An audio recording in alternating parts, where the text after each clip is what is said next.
ABC մեդիայի ուղիղ եթերում օրվա լրատվության գլխավոր թողարկումն է, ես Աննա Սարգսյանն եմ, բարի երեկո։ Փաշինյան եւ հանդիպում Աբու Դաբիում, ինչ է քննարկվել ու ինչ է դուրս մնացել տեսախցիկից։ Ադրբեջանի լայնածավալ մոբիլիզացիա պետական, լոբիստական եւ միջազգային ճակատներով, արդարադատության նախարարի խուսափողական պատասխանները, սպանություններ նախատեսող հանցախմբի բացահայտում եւ այլ կարևոր թեմաների մասին առաջիկա րոպեներին։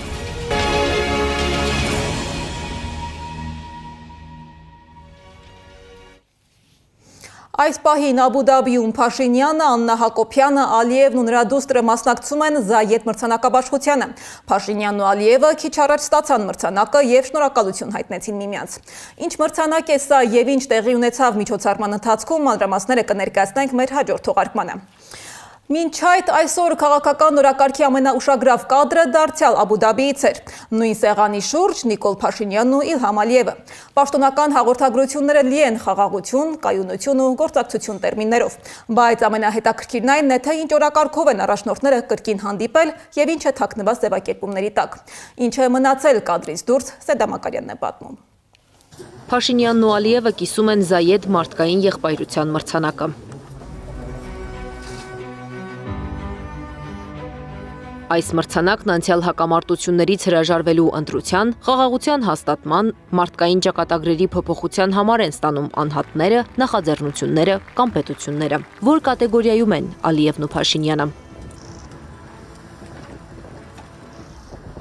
Ճակատագրեր են փոխվել, ընդգծում է պատգամավորը։ Մարդիկ էթնիկ զտման են ենթարկվել, 5000-ից ավելի տղաներ զոհվել։ Սա է իրական փոփոխությունը, նշում է։ Մրցանակի առաքելությունը, որ կարդում ես, ինչ կապ ունի Փաշինյանը այդ ամեն ինչը։ Այդ Փաշինյանը խաղաղություն է բերել։ Փաշինյանի ժամանակ պատերազմը չբռնկվեց, խաղաղ Արցախը Փաշինյանի ժամանակ չկլանվեց Ադրբեջանի կողմից։ Մեկ հարթակի կանգնել ու մարդկային եղբայրության մրցանակ ստանալ Ալիևի հետ կնշանակի դիվանագիտական զիջման գնալ, կարծում է Խաչատրյանը։ Քաղաքագետ Ստեփան Դանիելյանն էլ նշում է, այս մրցանակն ավելի շատ Ալիևին է պետք իր բռնապետի պիտակը մաքրելու եւ նոր կերպարանք ստանալու համար։ Բացի այդ, սա այլ հաղթաթուղթ է դառնալու Ադրբեջանի համար։ Ադրբեջանի համար ամենակարևորը միջազգային, այսպես կոչված հանդիպության, իսկ իրականում առաջատար երկրները, եթե խնդիր ունենան իրենց առաջ հարցեր բարձրացնեն, ես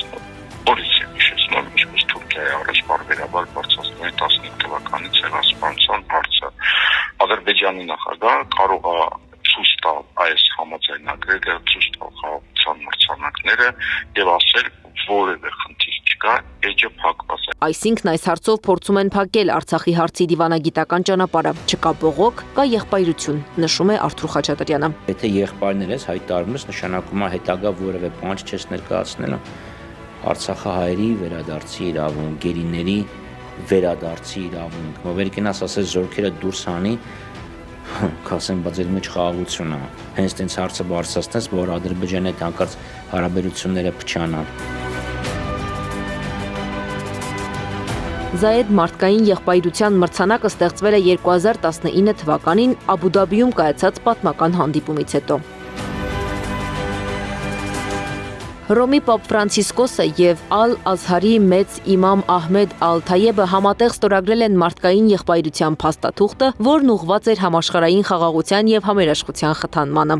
Միջազգային մարդասիրական մրցանակը շնորհվում է 2011 թվականից։ Մրցանակային ֆոնդում 1 միլիոն ԱՄՆ դոլար է։ 2026-ին ստանալու են Փաշինյանը, Ալիևն ու Աֆղանստանի ներկայացուցիչը։ Անիա Բաղյան, Մեհեր Դավթյան, Գեգամ Ղազարյան, ABC մեդիա։ Մինչ Աբու Դաբիից պաշտոնական հաղորդագրությունները խոսում են խաղաղության ու գործակցության մասին, զուգահեռ մի այլ գործընթաց է թափավարում ոչ թե տեսախցիկների առաջ, այլ Վաշինգտոնի միջանցքներում։ Ադրբեջանը լայնածավալ մոբիլիզացիա է սկսել պետական, լոբիստական, սփյուռքի եւ երրորդ երկրների դիվանագիտական խողովակներով ԱՄՆ կոնգրեսում չեղյալ համարելու 1992 թվականին ընդունված ազատության աջակցության ակտի 907-րդ բանաձևը։ Ըստ փորձագետների, Ադրբեջանի խաղաղության գործընթացը Հայաստանի հետ եւ թրիփ ենթակառուցվածքային նախագիծ օգտագործվում են որպես քաղաքական գործիք հենց այս նպատակով։ 907-րդ բանաձևը տարիներ շարունակ ԱՄՆ-Հայաստան հարաբերություններում եղել է Հայաստանի անվտանգության շահերը սպասարկող առանցքային քաղաքական լծակներից մեկը, զսպելով Ադրբեջանին տրամադրվող ամերիկյան ռազմական աջակցությունը։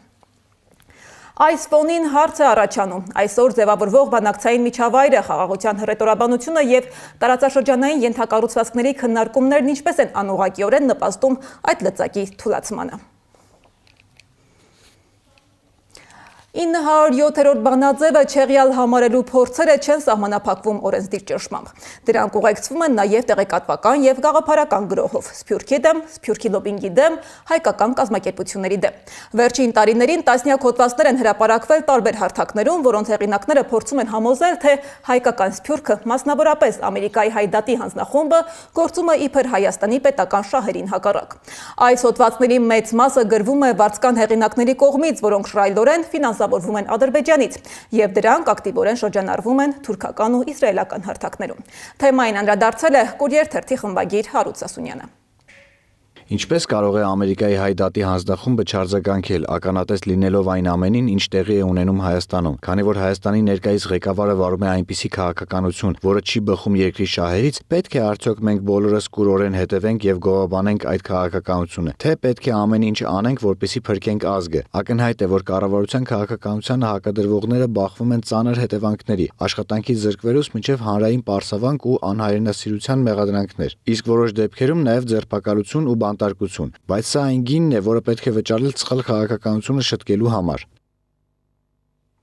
Մինչ Ադրբեջանը փորձում է Վաշինգտոնում թուլացնել Հայաստանի անվտանգության քաղաքական հենարանները եւ տեղեկատվական դաշտում հարվածել Սփյուռքի կառույցներին, Եվրոպայում հնչում են լրիվ այլ գնահատականներ։ Ֆրանսիայի ազգային ժողովը միաձայն ընդունել է բանաձև, պահանջելով անհապաղ եւ անվերապահորեն ազատ արձակել հայ գերիներին եւ կոչ անում Ֆրանսիայի կառավարությանը ճնշում գործադրել Ադրբեջանի վրա։ Բանաձևն ընդունվել է 183 կողմ եւ ոչ մի դեմ ձայնով։ Ֆրանսիացի օրենսդիրները շեշտել են, որ հայ գերիների նկատմամբ շարունակվող դատավարությունները Ադրբեջանի քաղաքականության մաս են, որը նպատակ ունի շղթել Հայաստանի գոյությունը։ Շվեյցարիայի ազգային խորհրդի падգամավորներն էլ հայտարարել են, որ Լեռնային Ղարաբաղի հարցը փակված չէ, քանի դեռ բռնի տեղահանված արցախցիները չեն վերադարձել իրենց տուն։ Արցախի ազգային ժողովը դեռ 2025 թվականի մարտին էր դիմել Շվեյցարիայի կառավարությանը հավաքական վերադարձի հարցով, իսկ 2024-ի դեկտեմբերին Շվեյցարիայի ազգային խորհուրդը 96 կողմ 80 դեմ 16 ձեռնպահ հարաբերությամբ ընդունել էր բանաձև, կոչ անելով հրավիրել միջազգային խաղաղության ֆորում։ Շվեյցարիայի падգամավորներին այսօր հյուրընկալել են Արցախի ներկայացուցչությունում։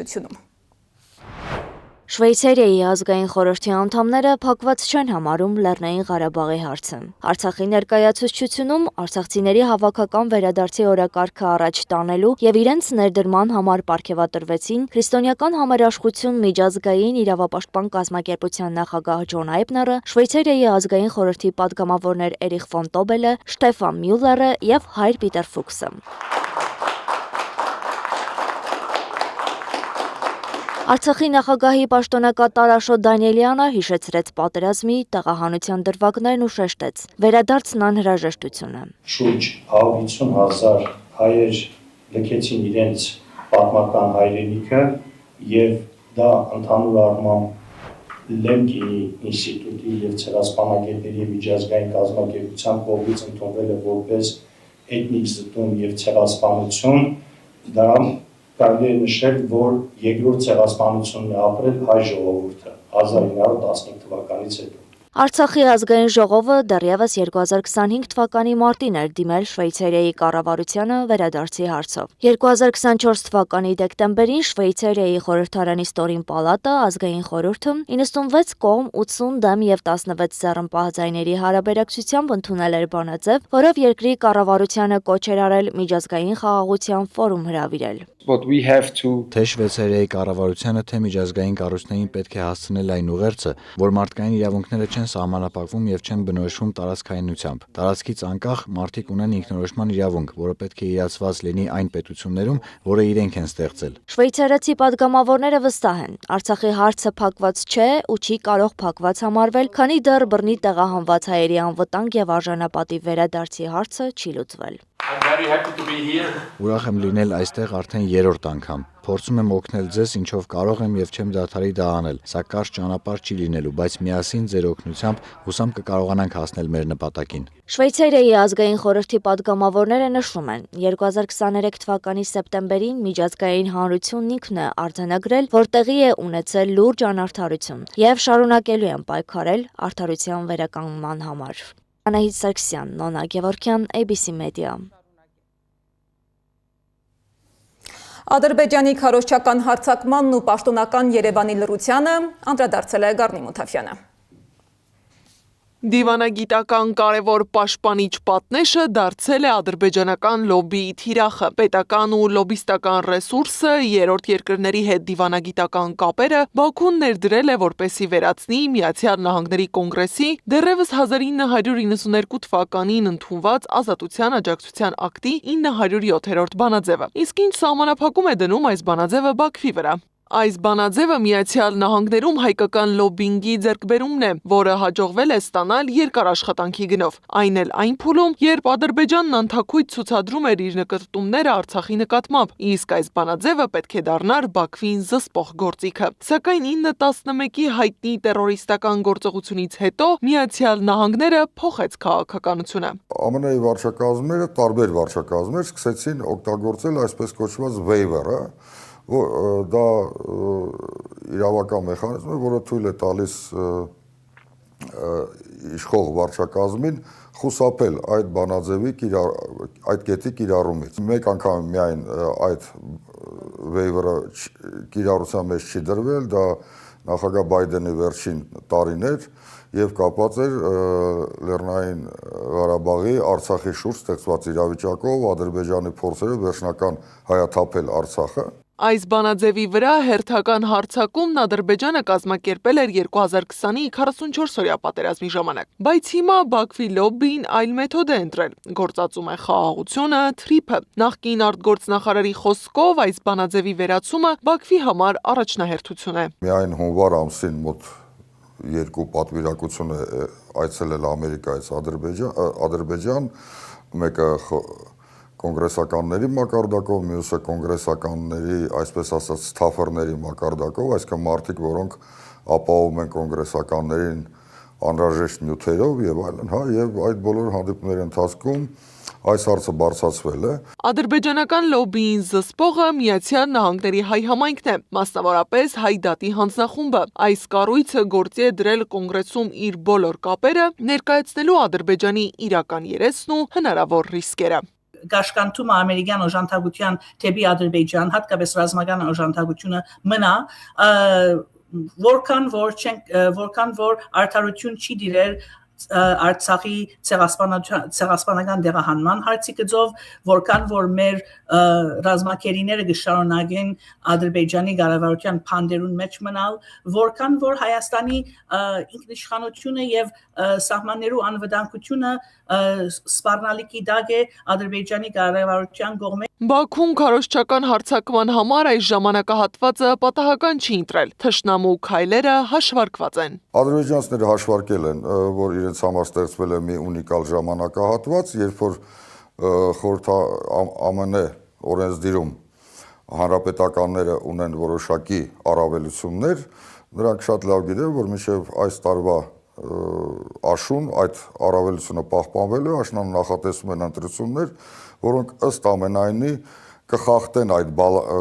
ուժերի բալանսը հանրապետականների եւ ժողովրդավարների միջև։ Վերջին 5 տարիների ընթացքում Ադրբեջանը չի հրաժարվել ուժի քաղաքականությունից։ Բռնի հայաթափել է Արցախը, մեր հայրենակիցներին ապօրինաբար պահում է Բաքվի բանտերում եւ խախտում միջազգային իրավունքի բոլոր նորմերը։ Իսկ այս ամենը կողքի դնելով, ինչ պատկեր ենք ստանում։ Ինչ ռիսկերի տակ կհայտնվի Հայաստանը, եթե չկարողանա պահել Միացյալ Նահանգների հետ հարաբերություններում ռազմավարական շահերը սպասարկող հիմնական քաղաքական ակտիվը։ Եվ հիմա եթե 907-րդ բանաձևը վերացվի, գանանչ լույսը գուտա Ադրբեջանի կառավարության, որ շարունակեն իրենց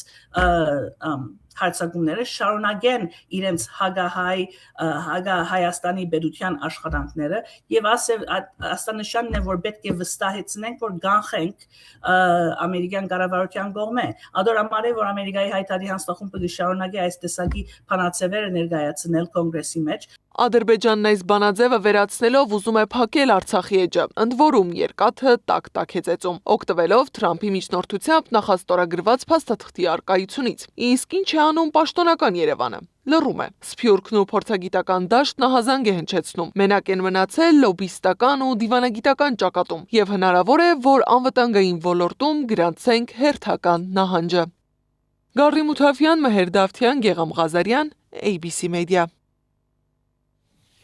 Այս ընթացքում հասարակությունը շարունակում է քննարկել Արցախից Հայաստան տեղափոխված մեր հայրենակիցների թեման, որոնք մինչև վերջերս մնացել էին օկուպացված Արցախում։ Մինչև այս պահը հայտնի էր, որ Երևանի եւ Բաքվի պայմանավորվածության համաձայն Ստեփանակերտից Հայաստան էր տեղափոխվել 11 հայ եւ այնտեղ մնացել է 1 բնակիչ, որը պարզապես չէր ցանկացել գալ։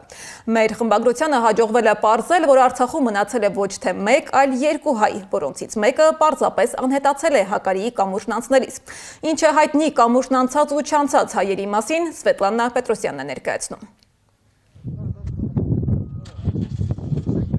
Այս միակողմանի դարձած ճանապարհով Հակարիի կամրջով անցան Արցախում մնացած վերջին հայերը։ 11 մարդ։ Նրանք չգիտեին ուր են գնում։ Ասում են, իրենց պարզապես նստեցրել են մեքենան ու տարել։ Ամբողջ ճանապարհին հարցրել են. ուր են տանում։ Բայց պատասխան չեն ստացել։ Միայն այստեղ Հակարիի կամրջի վրա փաստաթղթեր ստորագրելիս են հասկացել։ Տեղափոխվում են Հայաստան։ Սակայն այս անգամ եւս Հակարիի կամուրջը ոչ բոլորը անցան։ Լարիսա Ստեփանյան 73-ամյա Լարիսա Ստեփանյանն է, այն հայերից մեկը, որը մնացել է Արցախում։ Լարիսան 2020-ի պատերազմից հետո տեղահանվել էր Հադրութից, ապրում էր Ստեփանակերտում։ Մնացել էր մեկ ցանկությամբ, ուզում էր իր տուն վերադառնալ։ Լարիսայի ճակատագիրը մինչ օրս անհայտ է։ Արցախից վերադարձածները պատմել են, որ վերջին պահին կինը պարզապես անհետացել է։ Ադրբեջանի ոստիկանները սկսեցին ակտիվ ման գալ նրան, բայց մի 3-4 րոպեից հետո ինչ որ այդ մանգալը վերջացավ, ասեցին ինչ որ զարմանալի կերպով էլ չխոսացին ու ավտոյում ինքը չհայտնեց այդ կինը։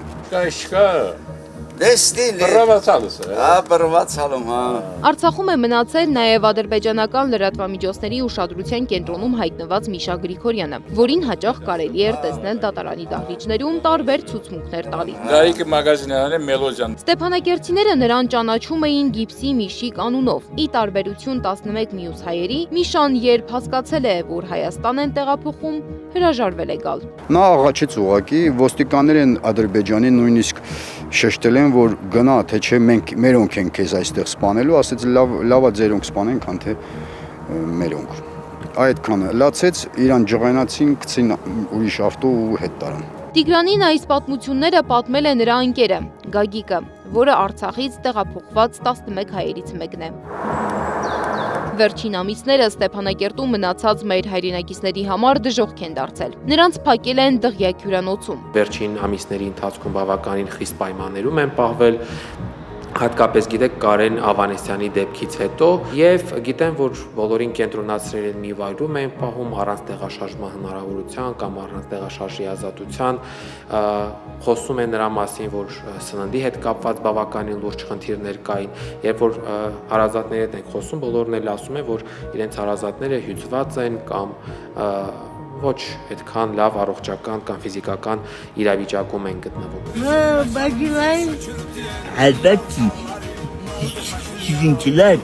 Իսկ ուր է Ֆրեդը։ Ինչ վիճակում է կորացած մեջքով միայնակ տղամարդը, որն անդադար շրջում էր քաղաքում եւ հաճախ դառնում ադրբեջանցիների ծաղրի թիրախ։ Մի հատ հետաքրքիր պատմություն էլ պատմեց, ասեց ես ու Ֆրեդը գնացինք Ֆրեդենս տուն, տեսանք մի հատ բարձր բոյով թուրք կրացած ինչ-որ բան է թալանում,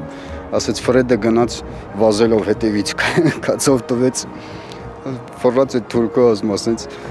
իմիջալոց Ֆրեդը հայհոյում էր, դրա համար էլ մեկ-մեկ ծեծում էին իրան։ Արցախի մարդու իրավունքների պաշտպան Գեգամ Ստեփանյանի փոխանցմամբ տեղափոխվածների մեծ մասն այժմ գտնվում է Աղվերանի հյուրանոցներից մեկում։ Իմ տեղեկություններով ոչ բոլորն են իրենց ընտանիքներին միացել, մի քանիսը գտնվում են, եթե չեմ սխալվում, Աղվերանում, կացարան պետության կողմից տրամադրված կացարանում, անկեղծորեն չգիտեմ, թե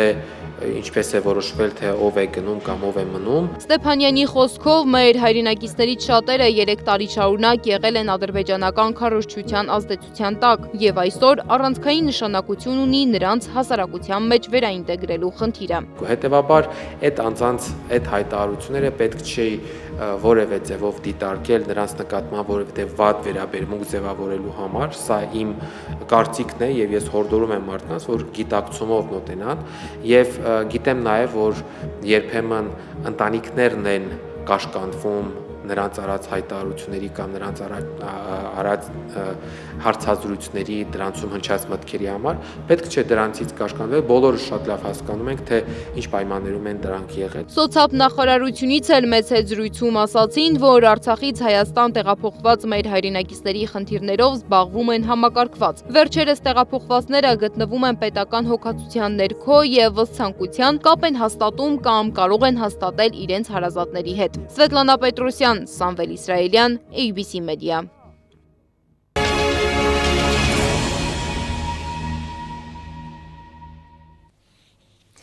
Քննարկումների կենտրոնում շարունակում է մնալ պետություն-եկեղեցի հարաբերությունները եւ այդ համատեքստում արդարադատության նախարարի ելույթը այսօր տեղի ունեցած մամուլի ասուլիսում։ Սրբուհի Գալյանը հավասարության նշան է դնում եպիսկոպոսի եւ երգչուհու միջև։ Ինչ տարբերություն ում է ձերբակալում։ Նաեւ կարծում է շարքային քաղաքացին ունի նույն հնարավորություններն ու լծակները, ինչ օրինակ վարչապետը։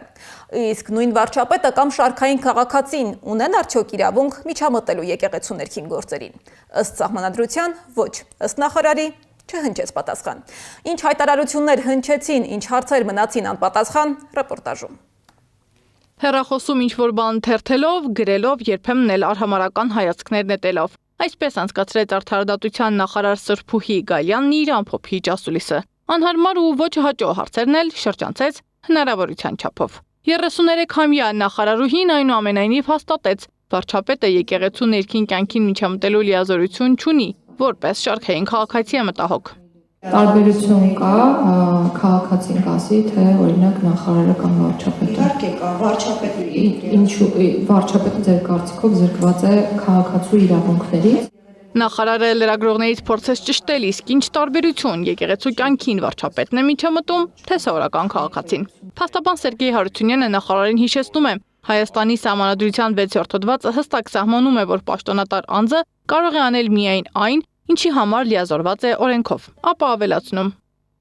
Երբ որ 10 իրադարձները ՀԽ փաստաթուղթ էին ստորագրում, այնտեղ վարչապետի պաշտոնը զբաղեցնող անձի կողքը գրած էր վարչապետ։ Եվ երկրորդը, եթե Նիկոլ Փաշինյանը այնտեղ հանդիսանում է իր որպես քաղաքացի, այս արշավին մաղթացում հայ առաքելական սուրբ եկեղեցու դեմից ուղղված արշավին, ապա այդ դեպքում ինչպես կարող են բացատրել իրենք այն հանգամանքը, որ իրավապահ համակարգը միջամտում է եկեղեցու գործունեությանը։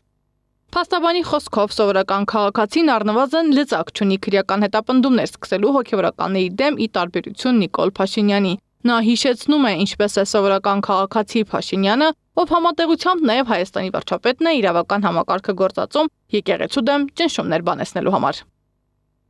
Հայ առաքելական եկեղեցու եւ պետության հարաբերությունները կարգավորվում է օրենքով եւ սահմանադրությամբ ամենագրված այդ ամենը։ Երկրորդը, ինչ վերաբերվում է իրականում Հայաստանի Հանրապետությունում ակնկալվում է իրավունքի եւ օրենքի դիրակայությունը, սակայն վաղուց մենք դա չենք տեսնում, մենք միայն տեսնում ենք խտրական արդարադատություն։ Լրագրողները եւս նախարարին հիշեցին Փաշինյանի գործողությունների մասին, ինչին ի պատասխան Գալյանը հայտնեց. Ճաշակի հարց է, վարչապետը թող վարվի այնպես, ինչպես ճիշտ է համարում։ Դա վարչապետի գործն է, վարչապետը անում է այն, ինչ ճիշտ է գտնում, եւ հիմա դուք ինձ հարցեր եք տալիս, թե ինչու է այսպես անում, որովհետեւ այսօր վարչապետն է մեր պետության գրել է վարչապետ կողքը։ Ասենք նույն Նիկոլ Փաշինյանն է, որը նաեւ պետք է քաղաքացի Փաշինյան։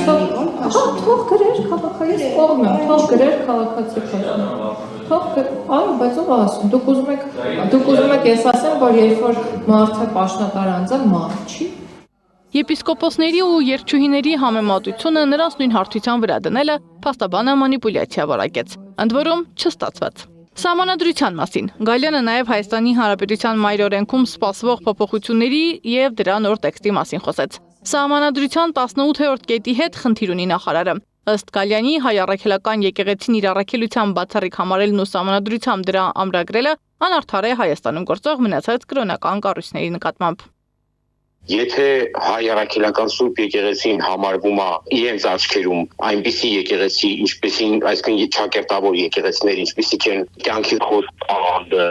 կամ չգիտեմ Եհովայի վկաները կամ ավելարանչականները կամ մնացածները, ուրեմն այս մարդկանցից այլևս ոչինչ առավել սպասելի չէ։ Միայն մեկ խորհուրդ կարող է արդարադատության նախարարը գնալ ընթերցել հայոց պատմությունը եւ տեսնել, որ հայ առաքելական եկեղեցին ինչու է առավելություն ունի մյուս, այսպես ասած, կրոնական կազմակերպություններից։ Խելք եւ իմաստություն իրենց բոլորին։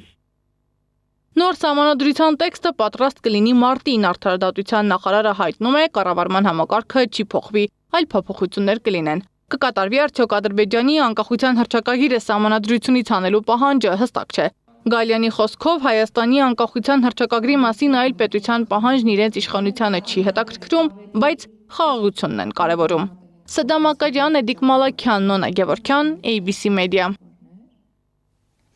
Մինչ նախարարը հակասահմանադրական քայլեր չէր տեսնում վարչապետի, եկեղեցին այսպես կոչված բարենորոգելու քայլերի մեջ Եվրոպայում կրոնական ազատության ֆորումը դատապարտել է հայ առաքելական եկեղեցու դեմ ուղղված հարձակումները։ Մենք ականատես ենք լինում Հայաստանում կրոնական ազատության և սահմանադրության դեմ ուղղված անօրինական գործողությունների, հատկապես հայ առաքելական եկեղեցու դեմ ուղղված գործողություններն անընդունելի են իրավական, քաղաքական և բարոյական առումներով, և զգուշացնում ենք, որ սա վնասակար է ոչ միայն եկեղեցու, այլև ամբողջ երկրի ու ամբողջ ազգի համար, հայտարարել է ֆորումի նախագահ Յան Ֆիգելը։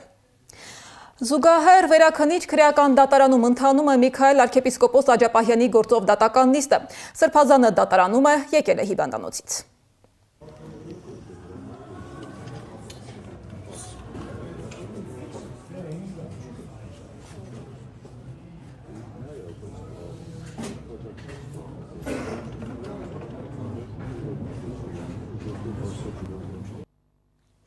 Միքայել Սրբազանի գործով պաշտպանական կողմի բացարկի միջնորդությունը մերժվել է։ Սրբազանի պաշտպաններից Արա Զոհրաբյանը նշել էր, որ բացարկ ներկայացնելու պատճառը գործով դատախազ Վահան Հարությունյանի և դատավորի ընկերական կապն է։ Իսկ քրեական ոստիկանները հանցավոր խումբ են բացահայտել, կատարվել են մեծամասշտաբ խուզարկություններ, կան ձերբակալվածներ։ Մեղադրանքներ են առաջադրվել սպանության նախապատրաստության, սպանության փորձի, քրեական ենթամշակույթ ունեցող խմբավորմանը մասնակցելու, ապօրինի զենք զինամթերք ունենալու, խուլիգանության, ավազակության, գողության, գույք ոչնչացնելու կամ վնասելու և թմրամիջոցներ իրականացնելու հատկանիշներով։ Ենթադրյալ հանցագործները միջամտելով տարբեր անձանց միջանձնային և ֆինանսական խնդիրներին դիմել են այսպես կոչված քրեական հեղինակության բարձրագույն կարգավիճակ ունեցող անձանց, նաև մասնակցել են քրեական ենթամշակույթ ունեցող խմբավորման հավաքներին ու գործողություններին։ Նախաձեռնվել է քրեական վարույթ, նրանց բնակության վայրերում հայտնաբերվել են ապօրինի զենք զինամթերք և թմրամիջոցներ։ Հանցավոր խմբի 10 անդամների նկատմամբ հարուցվել է հանրային քրեական հետապնդում։ Քննչական կոմիտեն էլ բացահայտել է, որ անդրազգային հանցավոր կազմակերպությունը կատարել է առնվազն 410 միլիոն դրամի համակարգչային հափշտակություն և փողերի լվացում։ Հանցավոր կազմակերպության անդամները գործարկելով բարձր տոկոսով շահութաբերություն ապահովող ներդրումներ կատարելու առաջարկ պարունակող կայքեր, հարթակներ, նաև օգտագործելով գոյություն չունեցող ընկերությունների կայքեր, հեռահաղորդակցության ընթացքում տուժողներին ուղղորդել են տարբեր չափերի գումարներ փոխանցել իրենց կողմից կառավարվող հաշվեհամարներին, հասանելիություն են ստացել տուժողների բանկային քարտերին, դուրս բերել դրանցում մարկափողերը և ձևակերպել վարկեր։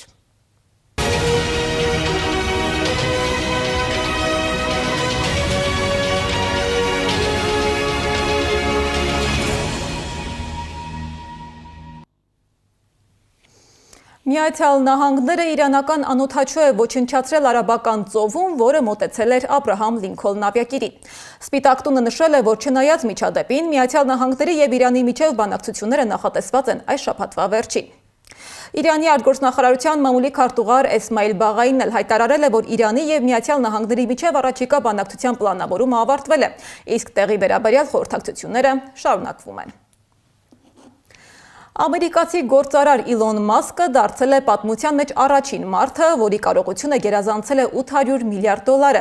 Դա տեղի է ունեցել, երբ նրա հրթիռատիեզերական SpaceX ընկերությունը ձեռք է բերել իր XAI ընկերությունը, որը կենտրոնացած է արհեստական բանականության և սոցցանցերի վրա։